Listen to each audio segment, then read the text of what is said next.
Hello, everyone, and welcome to Torch Sports. We start, as we usually do, with the Orange Zone crew, that being Sophie Starkey, Luca Tao, and Luke Lamery. I'm your host, Jackson Schock. After the Tennessee men's basketball team's Meshack miracle against Alabama, the Vols traveled to Mississippi to take on Ole Miss. Here's a look at the post-game stats. And immediately what shoots to my eye is the fact that percentage-wise, they shot better than Ole Miss despite losing the game because of something we'll talk about later in a Milicic missed layup. Regardless, they lose the game. They have more turnovers. They're out-rebounded, but they shot better, which hurts a little bit. What was the biggest issue for the Vols last night? Well, you mentioned the rebounding to me, and that's what stuck out to me is we were just out-physical. We've talked about that so much on this show, and I'm tired of talking about us getting out-physical on the court. We bring it up almost every week now. Every week, and it's frustrating because you see a team that's shooting the ball pretty well in this game against Ole Miss, but they lose it in the paint. The points in the paint, Ole Miss dominated us. They had 46 points in the paint when we only had 20. You can't win a basketball game that way when you're getting out-rebounded and outplayed in the post that way. The other thing is Jamin Brakefield. We had no answer for Brakefield in this game. We started with Okpara guarding him, he's a big guy. He's got a big wingspan. You'd expect him to kind of keep him contained. No, Brakefield's way too fast, way too agile for Okpara to even have any chance guarding him. So then you switch Meshack on him in the second half of the game. Meshack, one of the best defenders in the country, in my opinion. And again, Brakefield just finds a way to keep making buckets. So the two things that stood out for me in this game were just the out-physicality and Jamin Brakefield just having a fantastic game against us. Well, I like this side of the table because we always talk about the fundamentals. I feel like we always bring that up. It's a key part of the basketball game, and I'm serious. It's a massive part of what we need to step up a little bit. What I noticed was the hustle. There was a lot of points where Ole Miss all of a sudden is going on runs, and we're walking back after we score. If we do score, we start just jogging on back. You got to get back and play defense. This is a nonstop game where you got to go, and there's no break here. Okay, so you got to hustle, and I'm going to tell you what, you got to stop those runs because if you don't stop the runs, the bleeding is just going to keep happening, and there's nothing you can do about it. If you don't patch up that wound, you're just going to keep bleeding out there. And there was a couple of times where the runs, it seemed like there was just no end. And so we eventually stopped them. It was relatively close at the end, but there was a lot of points where we could have stopped that bleeding. It gets taxing on a team. Yeah, Keep constant runs against you. That gets taxing. You're tired. There's not a lot of physicality, and you got to have that determination to get back and play defense. Definitely a heartbreaker for this Tennessee team, but you can't go talking about this game without talking about Jordan Gainey's performance. This is the first time he has led the Volunteers close to a career high at 17 points. Also had 3 rebounds. As a guard, that stood out to me. I was like, maybe this is saying something about our paint guys. Like, Jordan Gainey's getting our rebounds? But anyway, he had 1 steal as well. And I was looking at Gainey's stats over the course of this season, and he tends to do quite well on the road as opposed to home. He's averaging about 5 more points on the road. So very adaptable to what this team needs him to be. Great performance by him. Hope to see more of him stepping up in the future. The elephant in the room, at least last night, the Torch Sports group chat was going insane for those not inside of it. Last minutes of the game, blowing up, I think, anywhere after the Milicic 4-point play. Speaking of him, this line right here on the desk seems to always divide on this topic. Igor Milicic, Cade Phillips. This side really, really likes Cade Phillips. This side really likes Igor Milicic. Why do you feel that way? I mean, this loss is not even close to Igor Milicic's fault, and I'll explain why. Yes, he missed the game-winning shot. To be frank, he didn't have total control of the ball. It wasn't an easy layup. I mean, he was open, but it wasn't an easy layup because he didn't have control of the ball. But I'm sick and tired of people saying that Igor Milicic is not a key part of this team. I'm sick and tired of people saying, Igor should be on the bench, Igor shouldn't be starting, Igor shouldn't do this, shouldn't do that. Igor is a good player, and we've talked about inconsistency of this team a lot this year. Well, it's all over. It's all over. It's not just Igor. It's all over. Exactly. It's everyone on the roster. And you look at Igor, yes, didn't have a great game against Ole Miss. Did he mess up a little bit during this game? Yes, but there's room for that. But Igor's a guy who a couple weeks ago did what no basketball player in the history of any basketball player has done. That is a crazy stat. That's He exactly had the right. best statistical performance of any basketball player, pro or college, a couple weeks ago. So this is a guy who is a key part of this team. He's one of our big men. He's a dual threat. He's down low, but he can also shoot the ball. So he's a guy that, needs to be more involved in this team. And I'm sick and tired of people saying that he's the reason that we're losing games or he's the reason that we're not playing up to potential. I don't want to say that he is the reason we're losing games, because that's unfair. I think there are a lot of fingers to be pointed in a lot of different directions. This team always seems to take 2 steps forward, 1 step back. That's exactly Huge winning against Alabama, ugly, disappointing loss against the Rebels and Ole Miss. So I don't want to say it's his fault. What I do want to say is Coach Barnes needs to have a better eye of when to take him out of the game and put Cade Phillips in. Yes. Cade Phillips, He's I reliable. don't feel. He's reliable for the small amount of time. I don't feel that Cade Phillips gets enough minutes considering his ability to play strong and good defense, especially when Igor isn't able to make a shot that he needs to make. Yeah. I understand that his ceiling is very high, but his floor is also relatively low, especially when it comes to just shots that need to be made. If you're having 3 points against Alabama, I think it might be time to put Cade Phillips in and get a spark on defense. I'm not buying what you're selling with Cade. I like the idea of maybe Cade getting more minutes. He's been on a little bit of a decline in minutes in the last couple of games. I don't know if you picked up on it. 9.6 in the last 5. Well, I mean, yeah, and I think he had 6 minutes last night. And sure, the stats aren't there because he's not getting the minutes. You can chalk it up to that. But to go out and say, let's replace Igor with Cade is a little outlandish. That's not what he's saying, though. And we're not going to. I don't feel that they should replace him. I feel that they should. Is that not what you just said? No, they should have a shorter leash on. Okay, I guess replace him in short term, but not as a starter. Not as a starter. Give him a break. He's been battling the flu a couple games in a row now.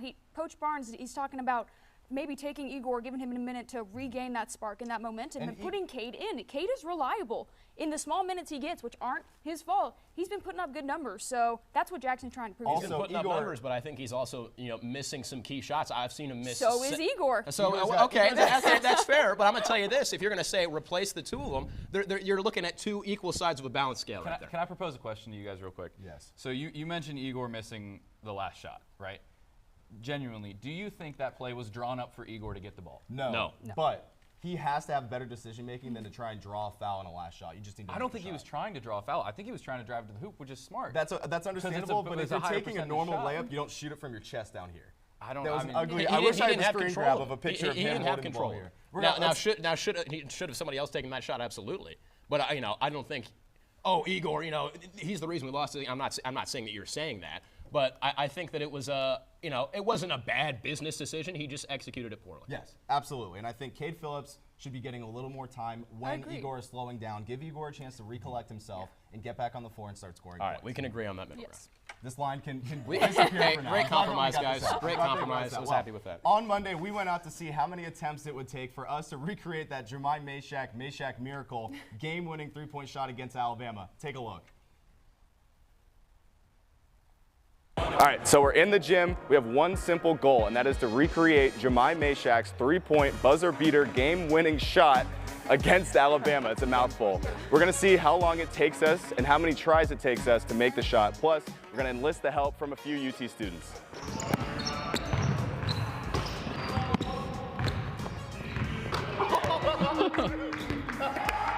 That's it. That's all we needed. It was 2.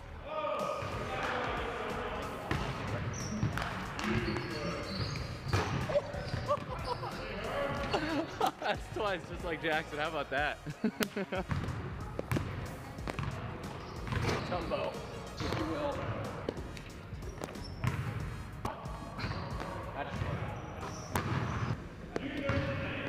There you go. Did I call that or what? All right, what's your name, man? JJ. JJ, how many shots do you think it's going to take you to make a base shot? Under 10. Under 10. All right, let's see it. All right. Lonnie. Oh.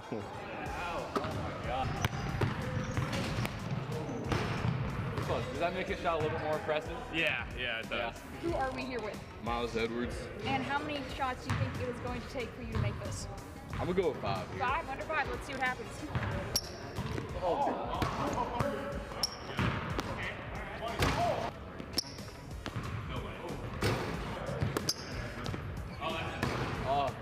He was done. He was done after those 5. So I'm not really confident in my ability right now. I'm going to give myself maybe 3 shots, and if we hit the backboard, it's a good day.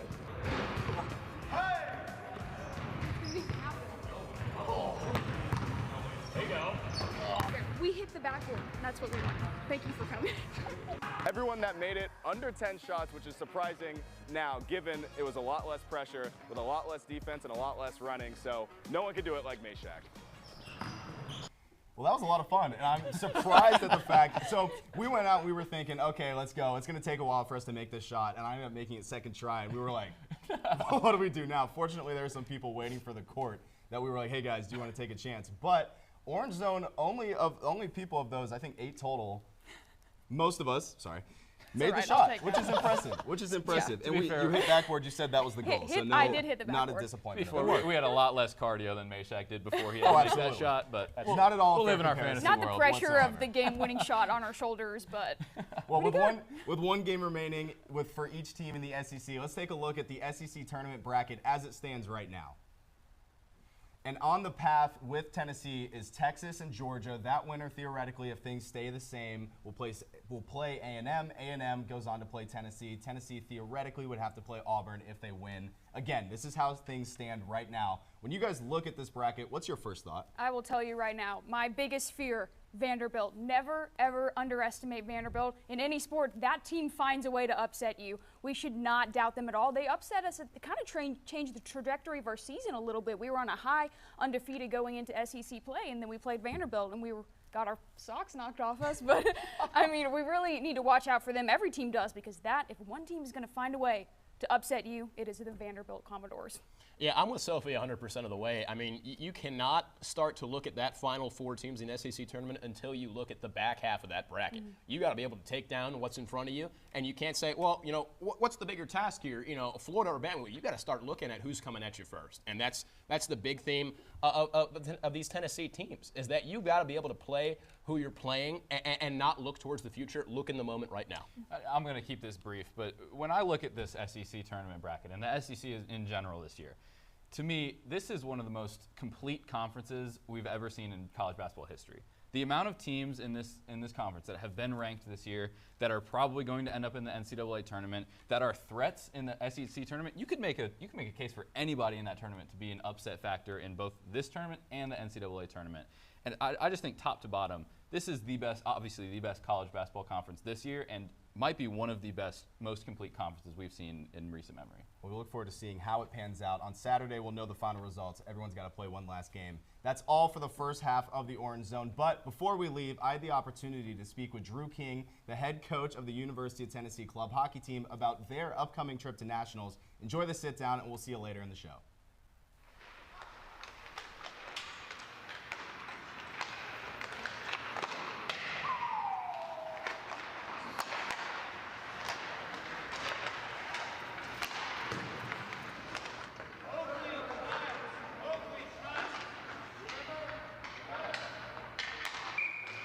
Just finished your final practice of the year. Just how are you feeling right now? Really excited. You know, Nationals is coming up on Wednesday, so we're really pumped and looking forward to the opportunity to go win another trophy. How would you describe this team? This team, very fast, not as physical as in past years. The team just loves playing hockey, though. They love coming to the rink, and they love showing up and wearing UT orange and battling every night to get a win. How has this team changed from last season to this season in every aspect? So every year we get a ton of freshmen. We have at least 9, 10 freshmen on the team every year, so it changes drastically, especially with the young personalities coming in. I think this year we had a ton of personality come into the group, and it was great injection of youth and energy, and it really worked in our favor because we've only lost 4 games this year. So, now you've been to nationals both as a player and as a coach. What have you learned from both opportunities that you plan on taking into this week at nationals? Yeah, as a player, it was our first year at nationals in a long, long time, since 2008, I think, and we were just kind of shell-shocked and there to be there. We weren't there to win it, really. We wanted to in pool play and kind of fizzled out. And last season, you know, great run. We had the chance to win it there. It was a lot of experience, though.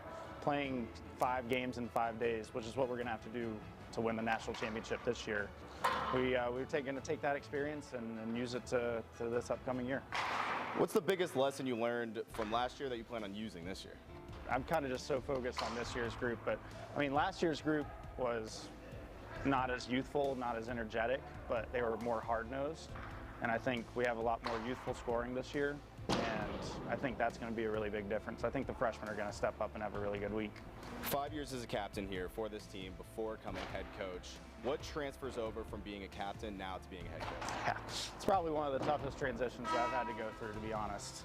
You know, going from a player who is a leader and there every day to work with the boys to becoming a mentor and a coach with your buddies, it was not an easy task, I'll say that. I think the guys helped me out more than I helped myself out. they helped me mold myself into the role and gave me a lot of wiggle room. And that really helped me learn the ropes, and I think we've got a good thing going this year. Last question. What excites you most about this team and the fact that you guys are going to Jacksonville?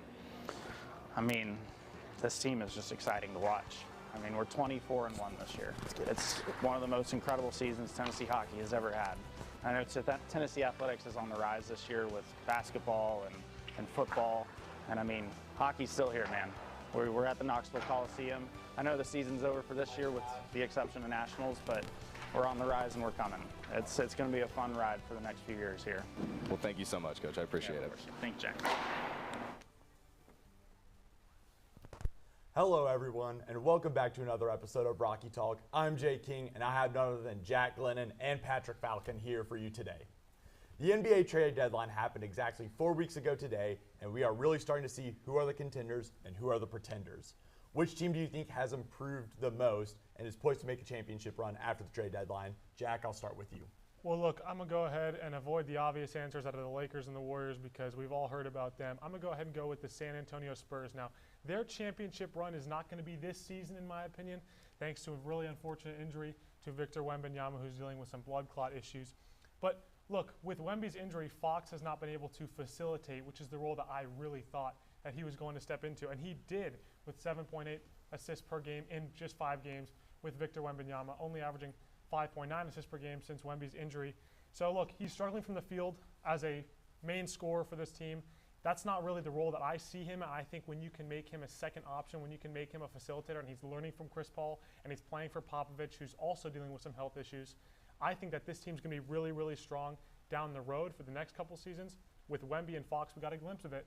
They really, really opened the floor up well for each other. I think it's going to be a really strong combination with a title win of the next 5, 6, maybe even 7 years. Yeah, Jack, I love the Spurs, but I'm going to go with the present and the future answer. And that's a little bit obvious, but it's the Los Angeles Lakers. When you get one of the best young players in the league, best player under 25 that we've seen in years in Luka Doncic, I mean, how could you not say that? He'll be the cornerstone after LeBron leaves for the next 10 years. Right now, he's averaging 27.8 points per game and 7.7 assists per game. He just dropped 30 and 15 on my New Orleans Pelicans the other night, which I'm not too happy about. But not only are they 11-2 since he came, they moved up to second in the Western Conference, but he's elevating everyone else on the team. Austin Reeves is averaging 20 points per game since Luka has came, minus the game he was injured. Jackson Hayes used to look like Luke Lamry on the court, and now he's shooting 80% from the field. And he's even making LeBron better. Per NBA.com tracking data, LeBron is holding and dribbling the ball less, but he is spreading the floor more and shooting better and scoring more. He's elevating everyone on this team. They look like the old Showtime Lakers. They have 2 of the best passers of all time, honestly, on this team. They're running up and down the floor. They're scoring at will, and that's going to be the same way it is until LeBron retires. And then Luka can take that role as the only number 1 scorer on that team once he does. All right, yeah, those were 2 phenomenal answers there. But the NFL Scouting Combine wrapped up last weekend where we got to see plenty of future NFL players put on a show. But which prospects impressed you the most? Patrick, I'll start with you. I'm going to go with Ole Miss quarterback Jackson Dart. Now, I know we don't like that school very much after last night, unfortunately, but Jackson was the best quarterback at the Combine. I know Shadur and Cam Ward did not throw, but Dart had a very clean throwing session. So I don't know if it would even mattered. He looked like he could drive the ball in anywhere. He could layer it as much as he wanted to. He showed you he had that big arm. He clocked in at 58 miles per hour on the radar gun. He showed you what you're going to get. You're going to get a quarterback who can place the ball where you need to be, who can drive the ball in those tight spots, who can layer those balls. We know his struggles. He struggles a little bit under pressure with his footwork and with his decision-making. You can't prove any of that on the Combine. But what you did is you showed the NFL what they already thought. You confirmed it, and you showed you were better at it. You showed the arm you had and the accuracy you have, and he's shooting up mock draft boards. I'm not sure if you guys have seen it, but I saw a mock draft where he was going as high as number 3 overall to the Giants. And when you were seen as a second, third-round pick, and now you're shot out all the way up to a top 3 pick, I don't know how you could say anyone's better than that.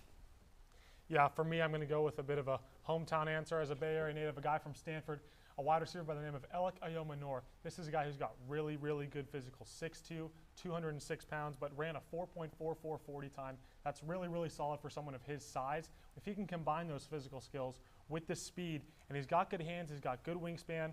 He had a 38.5-inch vert. That's 7th among receivers in this draft combine. There's a lot of receivers who impress. You saw Xavier Restrepo.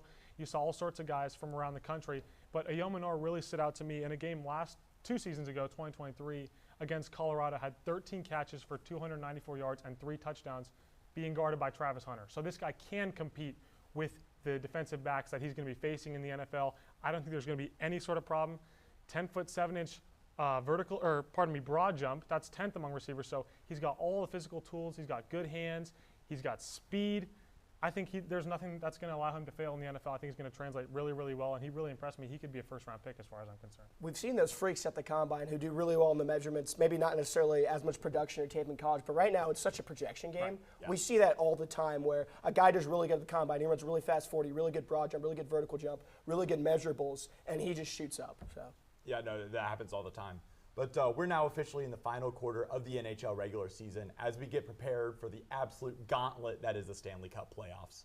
Which team do you think is built the best to win Lord Stanley's Cup this year? Jack, I'll start with you. You know, I'm going to go ahead and go with a bit of an unpopular answer. We know they haven't been able to get over the hump just yet, but the Edmonton Oilers, who have not won a Stanley Cup since 1990, they've got a great fan base up there just north of our American border. They got to break through at some point. Leon Draisaitl, 45 goals so far this year, and second place has 35. So this is a guy that is absolutely running away with it. He's second in total points. I think he could have a chance to win the MVP award. You also got Connor McDavid. Obviously, he's tied for 4th in points. So you have 2 of the top 4 players analytically in the NHL. That gives you a great chance to win in my book. As a team, the Oilers are also 5th in power play percentage with 26.5% of power plays resulting in a goal. This is a team that converts off the other team's mistakes. They have the top-end talent. They have the depth. I really like their chances to win the Stanley Cup this year.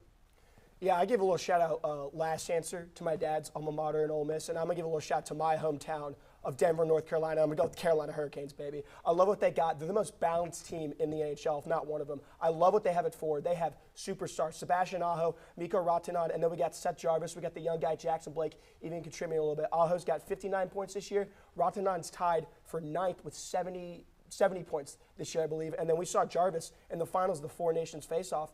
We know he can play in big games. I mean, he got over 12 minutes on the ice. He scored 9 goals in 11 Stanley Cup playoff games last season. We know he can show up in the big moments. That's what this team going to need. And also, they do need to step it up on defense a little bit. But with the way their keeper's playing, Piotr Kochetkov, no chance I was going to pronounce that right. I'm not going to lie. But he's doing really good. He's 22, 11, and 3. He's got 2.41 goal allow average. And this defense needs to step it up a little bit. I know they've been a little spotty since the All-Star break, but with guys like Jacob Slavin and Brent Burns, I think they will be able to make that jump, especially going into the postseason. Yeah, well, I mean, those are 2 great answers, and I could definitely see them both playing against each other in the finals. But that's going to that's going to wrap it up for Rocky Talk today. Stick around, because after the break, Chance and the Summit crew have more on the way.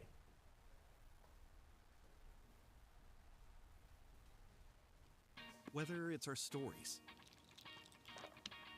the warmth of our laugh, or our family's secret sauce, we all bring something different to the table. So make some space. The power of connection is waiting right outside your comfort zone. Learn how you can help strengthen your community at belongingbeginswithus.org/teamup.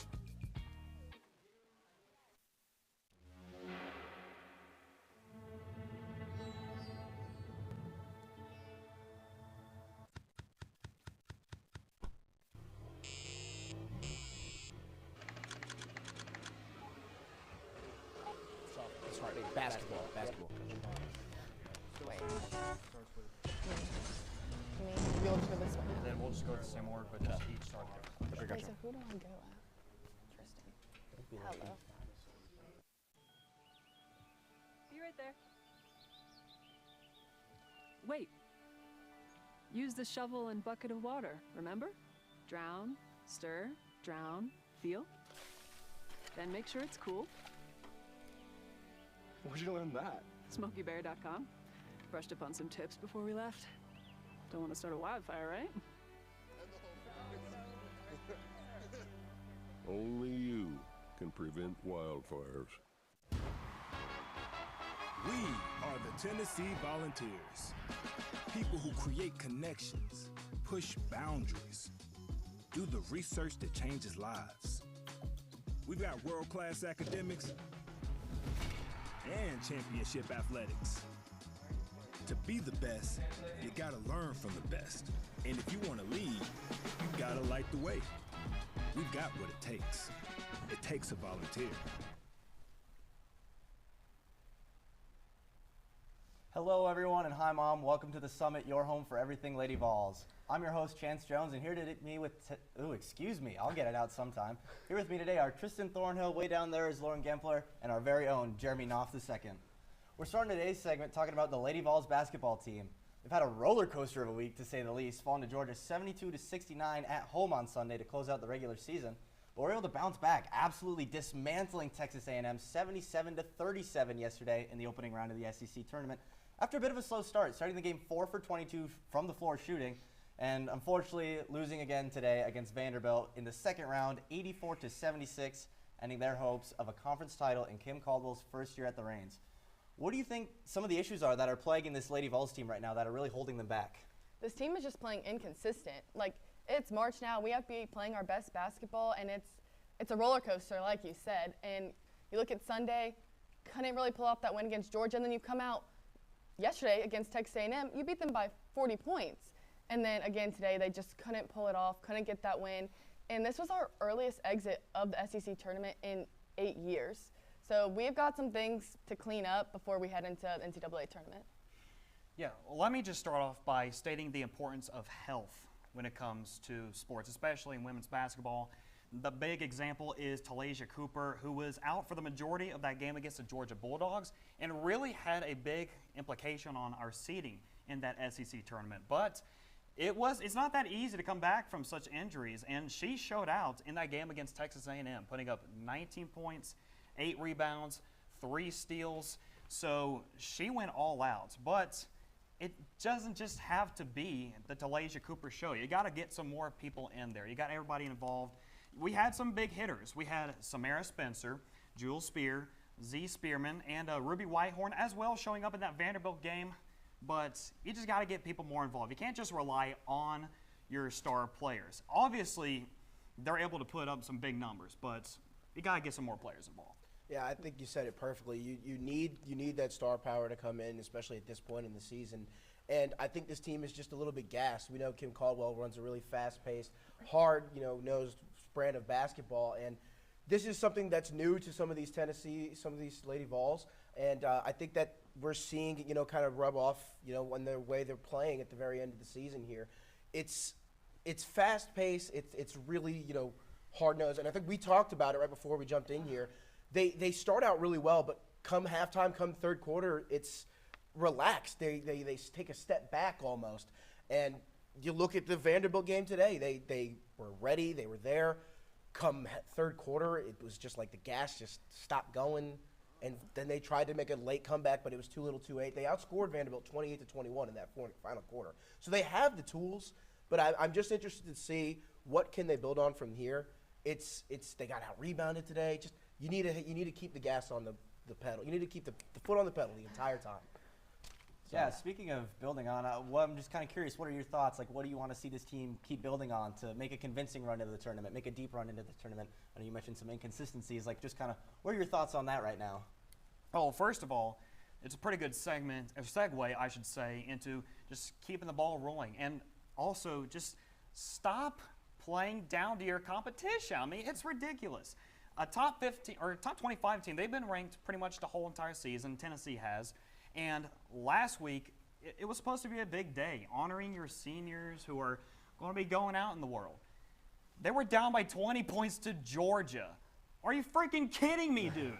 Obviously, they started to come back, and they were competitive, but they just let them hang around there.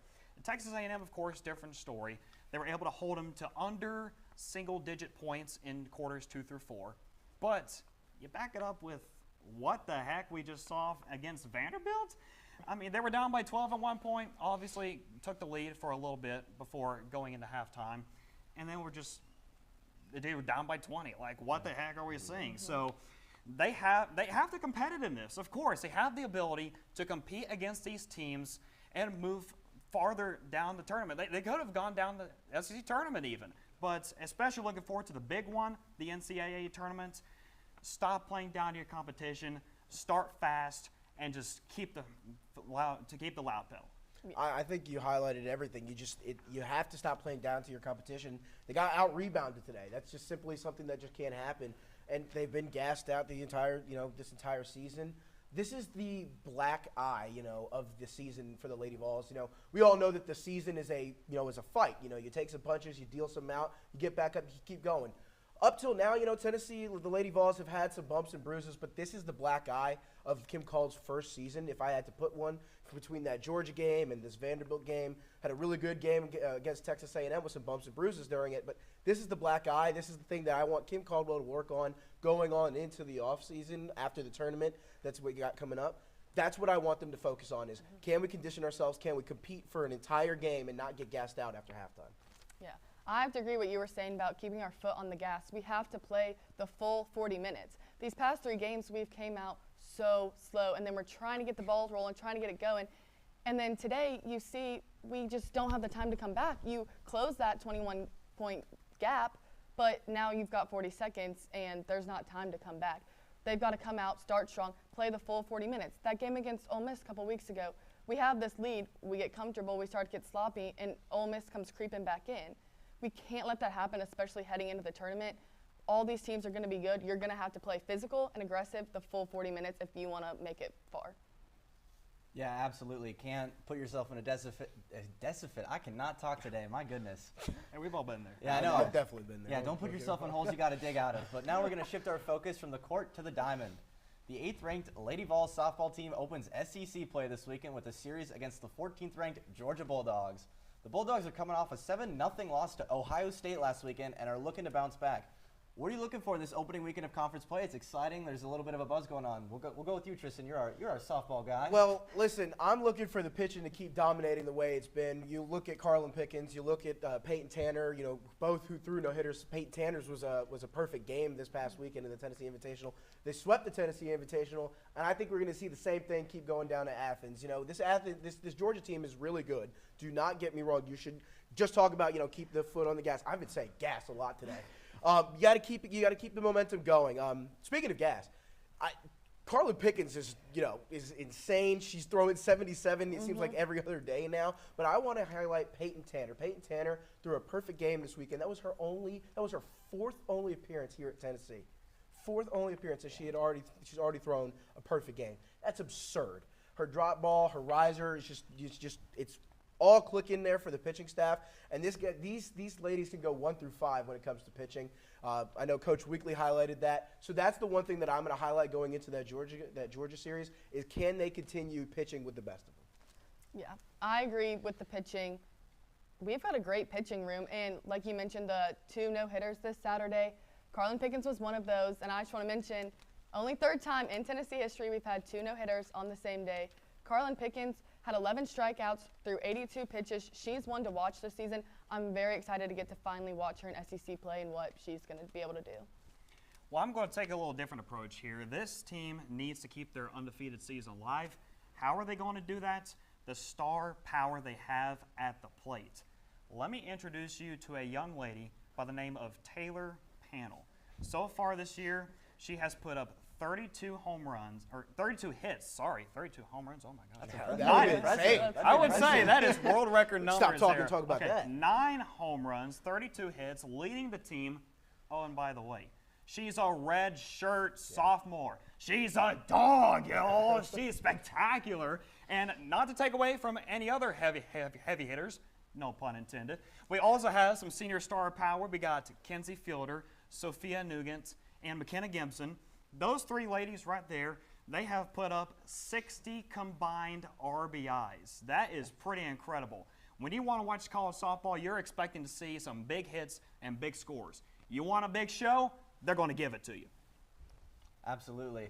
Unfortunately, that is all we have time for on the Summit today. We're really excited, a lot of buzz in the studio here, but we'll be right back with the Orange Zone 2 crew. Once again, Tristan Thornhill, Jeremy Knopf, Lauren Gampler, and I'm Chance Jones. Stay with us for just a moment and go Lady Vols. Whether it's our stories, the warmth of our laugh, or our family's secret sauce, we all bring something different to the table. So make some space.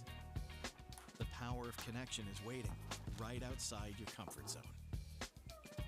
Learn how you can help strengthen your community at belongingbeginswithus.org/teamup.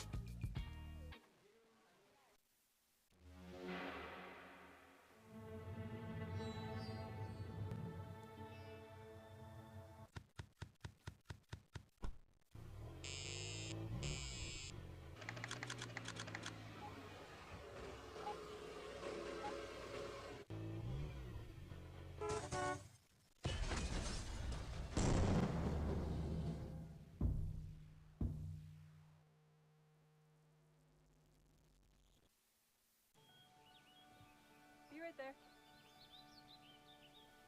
Wait.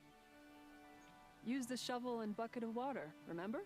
Drown, stir, drown, feel. Then make sure it's cool. Where'd you learn that? SmokeyBear.com. Brushed up on some tips before we left. Don't want to start a wildfire, right? Only you can prevent wildfires. We are the Tennessee Volunteers. People who create connections, push boundaries, do the research that changes lives. We've got world-class academics and championship athletics. To be the best, you gotta learn from the best. And if you wanna lead, you gotta light the way. We've got what it takes. It takes a volunteer. Welcome back to the, just kidding. And we're back. Welcome back to the Orange Zone. I'm Jackson Schock. That's Luke Lamery, Luke Attell, Sophie Starkey, and our baseball expert, Tristan Thornhill. Back to back. First, maybe in a while. Yeah. Tennessee baseball hasn't missed a beat since their national championship victory. Now, the Vols are 13-0 so far this season with ranked wins over Oklahoma State and Arizona. That being said, the Vols are currently second in the NCAA rankings. Should they be number one? I think it's kind of ridiculous that they aren't. I mean, you look at every other poll, they're one in every other poll besides D1. And I'll bring up some numbers to back up that fact. You look at LSU. LSU, their team average is 333, got 15 home runs, and 466 OB on base percentage. You look at Tennessee's 351 average, 38 home runs, 495 OBP. What are we comparing it to? I don't understand. Like, what are we looking at? I mean, if you want to look at team ERA, sure, let's look at the pitching. 2.06 ERA for the entire team, and that's inflated for Tennessee. And a 3.20 ERA for the LSU team, who's already got 3 starters, mind you. We're still, we got 2, and we're trying to figure out who that Sunday starter is. But Liam Doyle's got a .61 ERA right now. I don't know what we're looking at. I'm giving you the numbers. Now, what about LSU's fielding? Because I feel like I looked at LSU's fielding a little bit better, aren't they? The fielding is great for LSU, don't get me wrong, but that it doesn't deserve a number 1 slot. That's just one. Yeah. It's just one notch that they have. I agree with that. I think that this Tennessee team, the way that they're run, how deep that they are, the way that they can pitch better than compared to the 2024 national championship team. Yeah. This squad is the clear-cut number 1 team in the country, and I don't want to put anybody on blast, but D1 baseball. What are you looking at? What are you looking at? I'm not getting paid to do this, and I can tell you that's the number between. The Tennessee is the number 1 team in the country. And we're forgetting a very fun stat to watch live is the batting for this team. They lead the country in runs, total runs at 163, and they lead the country in home runs at 38.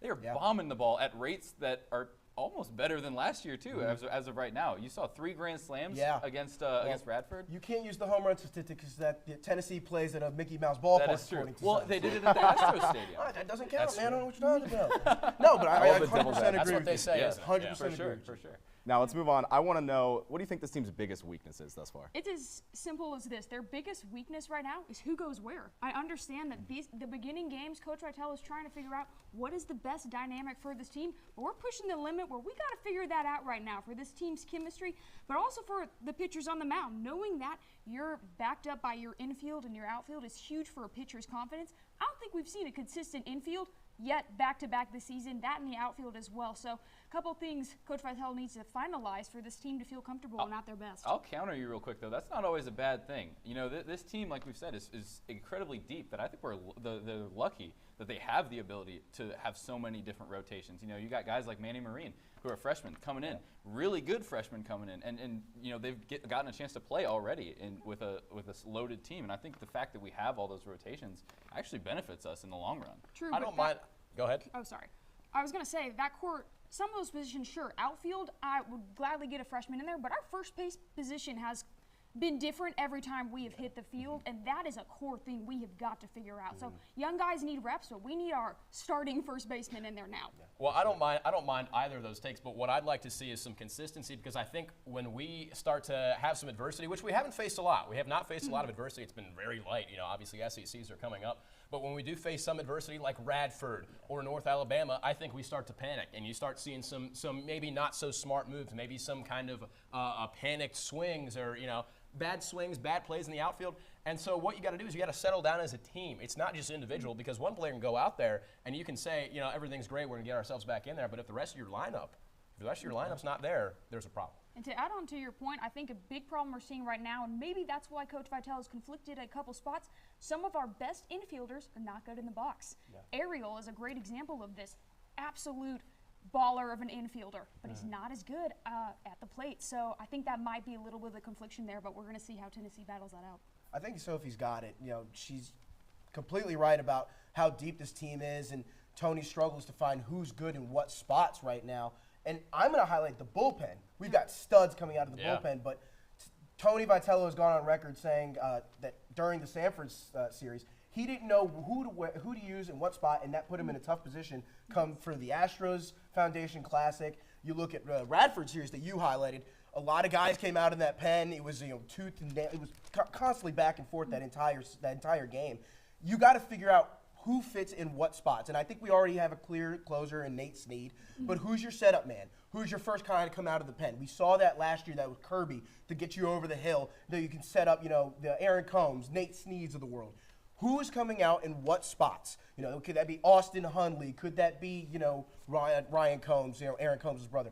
I think we need to highlight who is coming out in what spots, and that's the biggest weakness right now. It's like a jigsaw puzzle. I was just going to say, plenty of time to figure out the pieces of this puzzle, because it's early, and fortunately, they're figuring it out while they're winning. I think that is the most important part. Number one. If the team, say for example A&M, if a team is unsuccessful while trying to figure out a new system, A&M with a new coach, Tennessee lost a lot of players from that national championship team, but they still continue to win despite not really knowing their identity yet.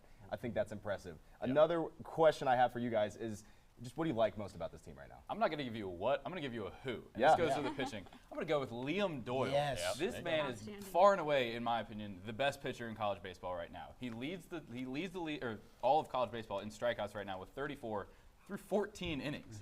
He's doing what other guys on that list are doing through 18, 19 innings. He's doing them in 14 innings. Every time he goes out, I have a ton of confidence that he's going to get us out of the inning. He's the guy that you mentioned, who's the rotation of who's going to start, who's going to be that second guy stuff. He's obviously a starter for us, and he's obviously going to be one of those guys where you have a ton of confidence sending him out and knowing that he's going to get the job done. I like that point. I like maybe a group of things altogether is the aggression level. I love how aggressive we are, and I know what you're going to say. It's early, and these opponents aren't that great. They're not that much of a match. But look, the aggression level that we have right now against these teams, it's really impressive. It reminds me, Kim Caldwell. Let's just run up the points and no mercy. I mean, 27 to 9. I mean, there's no slowing down. There's no slowing down, and I love that. I just love to see some grit. I love to get in there and just run them home. I mean, it's just.